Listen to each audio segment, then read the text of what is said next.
બાળકો આપણે આગળ આ પાઠ શીખી ગયા છીએ, સમજી ગયા છીએ. હવે આપણે હું એમાંથી તમને થોડાક પ્રશ્ન પૂછું છું, તમારે એનો જવાબ આપવાનો છે.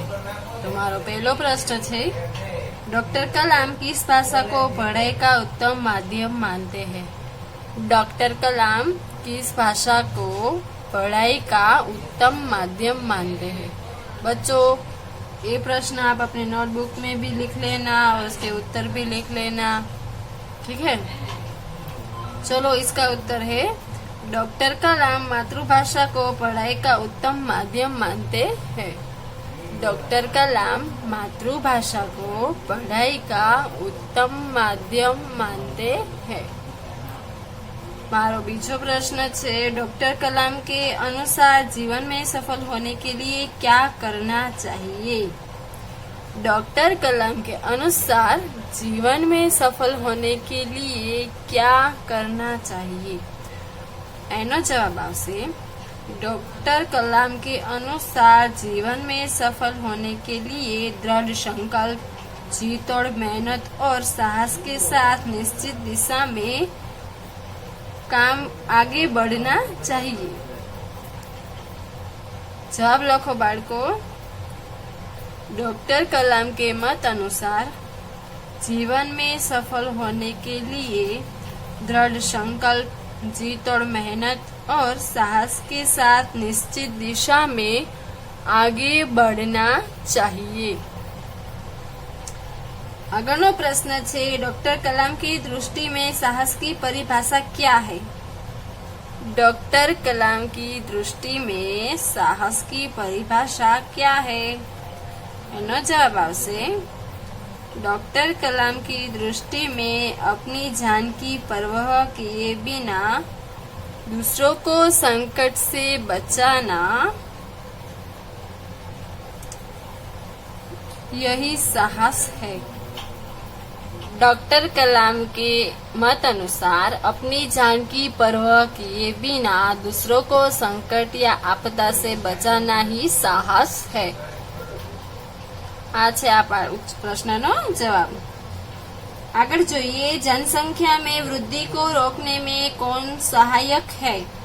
जनसंख्या में वृद्धि को रोकने के लिए कौन सहायक है? एनो जवाब जोईए. एनो जवाब आवशे, जनसंख्या की वृद्धि को रोकने के लिए छोटा परिवार सुखी परिवार की मान्यता जनसंख्या वृद्धि को रोकने में सहायक है. छोटा परिवार सुखी परिवार की मान्यता जनसंख्या को रोकने में सहायक है. बाळको, आ प्रश्न तमे लखी लेजो तमारी नोटनी अंदर अने पाका पण करजो.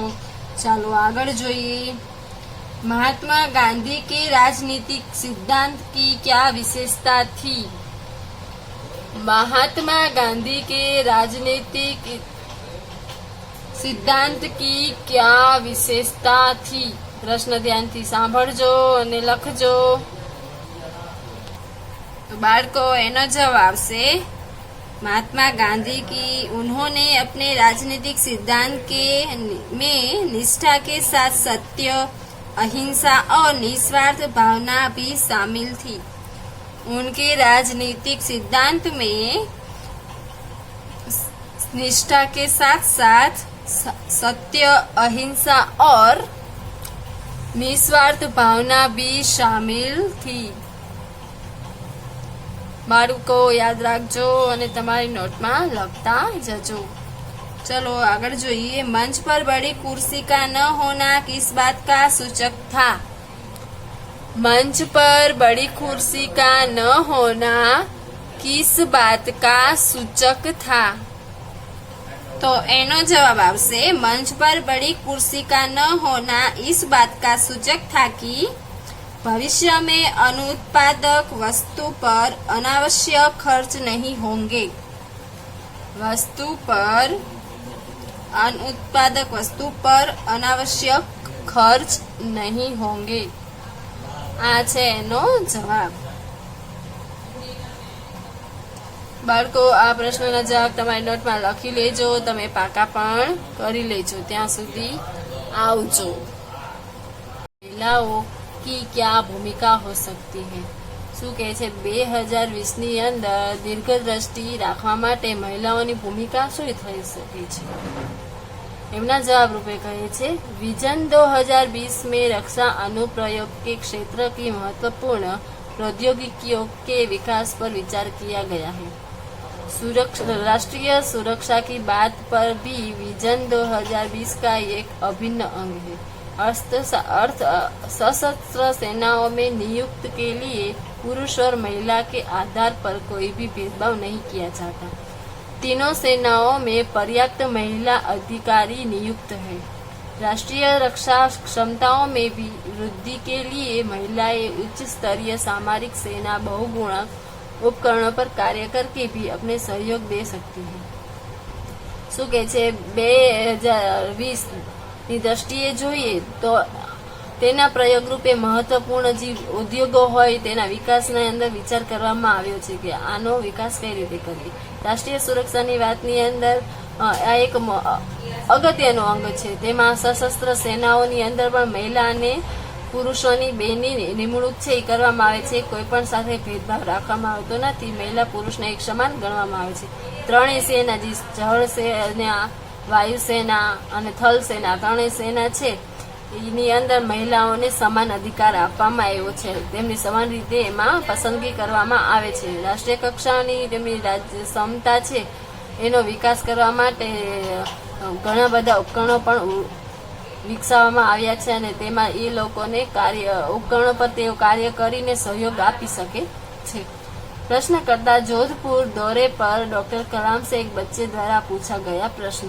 જ્યારે ડોક્ટર કલામ છે જોધપુરમાં ગયા હતા ત્યારે એક છોકરાએ તેમને પ્રશ્ન પૂછેલો क्या हम अति विशिष्ट व्यक्तियों के दौरे पर हो रहे अनावश्यक खर्च कम नहीं कर सकते?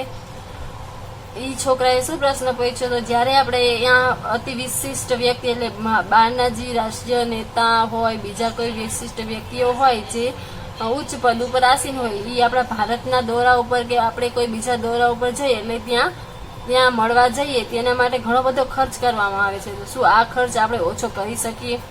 ધારો કે અત્યારે આપણે ડોનાલ્ડ ટ્રમ્પ છે તે આવ્યા હતા તેની પાસે આપણે ઘણો બધો ખર્ચ કર્યો એટલે એ ખર્ચ તમે ઓછો કરી શકો એના માટેના છોકરાએ છે એ પ્રશ્ન પૂછેલો છે। તો ડોક્ટર કલામ એના જવાબ રૂપે કહે છે तुमने इस मंच पर एक बड़ी सी कुर्सी देखी होगी। अब वह कुर्सी अब यहाँ पर नहीं है। ठीक ऐसे ही अनुत्पादक चीजों पर हो रहे अनावश्यक खर्च को भी भविष्य में नहीं होंगे। શું કહે છે આ મંચ આ સ્ટેજ ઉપર એક મોટી ખુરશી હતી તે અત્યારે નથી।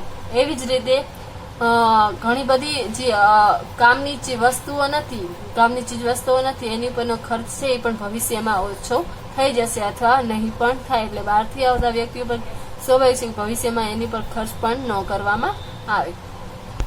બાળ મિત્રો આ સરસ મજાનો પાઠ હતો। તમારા જેવા નાના નાના છોકરાએ રાષ્ટ્રપતિને સરસ મજાના પ્રશ્ન પૂછેલા અને એપીજે અબ્દુલ કલામ છે તેમણે સહજ રીતે એના જવાબ પણ આપેલા છે। એમની દ્રષ્ટિએ જે તેમને યોગ્ય લાગતું હતું એવા એમને જવાબ આપ્યા છે। આ પરથી આપણે કહી શકીએ કે તેમનો સ્વભાવ એકદમ કોમળ અને મૃદુ હતો અને છોકરાઓ સાથે તેઓ જોડાયેલા હતા। છોકરાઓ સાથે તેમને વાતચીત કરી બહુ ગમતી હતી। તેમના મનની અંદર ઉઠતા પ્રશ્નોના જવાબ છે ડોક્ટર કલામ સારી રીતે આપતા હતા। પોતે એક સાયન્ટિસ્ટ હતા। પોતે મિસાઇલ મેનના નામથી ઓળખાય છે છતાં પણ તેમનામાં જરા પણ મોટપ જોવા મળેલી નથી। એ હંમેશા બધા સાથે હળીમળીને રહે છે અને બધા વ્યક્તિઓ સાથે નાના છોકરાથી લઈને મોટા વ્યક્તિઓ સાથે પણ નમ્રતાથી વાતચીત કરે છે। તેમનો સ્વભાવ છે એકદમ કોમળ અને મૃદુ છે એવું આપણે આ પાઠ ઉપરથી સમજી શકીએ છીએ। નહીં તો પોતે રાષ્ટ્રપતિના પદ ઉપર હોવા છતાં પણ જરા પણ એમનામાં મોટપ દેખાતી નથી। આ પાઠ તમને ભણવાની મજા આવી હશે અને તમારા જેવા નાના નાના છોકરા અને તમારા મનમાં ઉઠતા પ્રશ્નો છે એના જવાબ પણ તમને આમાંથી મળી ગયા હશે। તો હવે આ પાઠના આપણે પ્રશ્ન જોઈશું ભાગ 2 ની અંદર। ત્યાં સુધી આવજો।